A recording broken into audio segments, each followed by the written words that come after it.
বৃদ্ধ, যে এমন বৃদ্ধ হয়ে গেছে যে বৃদ্ধ অবস্থায় তার সিয়াম পালন করা তার পক্ষে সম্ভব নয়, আর উনি যে রমজানের পরে সিয়াম পালন করতে পারবেন তারও কোনো সম্ভাবনা নেই।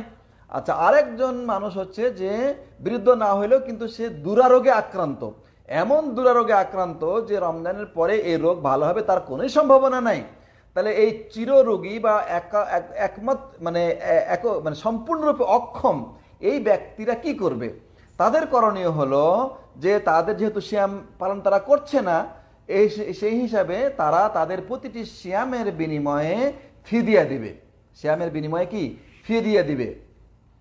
আর ফিদিয়ার পরিমাণ হচ্ছে নিসফে সা বা অর্ধেক সা পরিমাণ খাদ্যদ্রব্য, অর্থাৎ সোয়া কেজি থেকে 1.5 কেজি পরিমাণ চাউল প্রতিটি রোজার বিনিময়ে একজন মিসকিনকে দিবেন, অথবা এটা ভাগ করে দিবেন।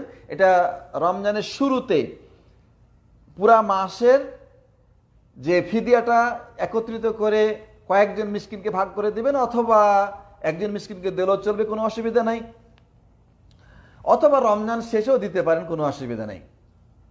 অথবা কেউ যদি একজন মিসকিন মানুষকে তাদের বাড়িতে খাওয়ায়, মানে ওই বৃদ্ধ ওই যে অক্ষম ব্যক্তির বাড়িতে খাওয়ায়, এটাও তার জন্য কি হবে, যথেষ্ট হবে, কোনো অসুবিধা নাই ইনশাআল্লাহ। এখন এই যে সোয়া কেজি বা 1.5 কেজি চাউল যে ফিদিয়া হিসেবে দিবে, তার সাথে কি তরি তরকারি দিতে হবে? এটা ওয়াজিব নয়, কিন্তু ওলামাগণ বলেন এটা হচ্ছে পরিপূর্ণতা, এটা ইহসান।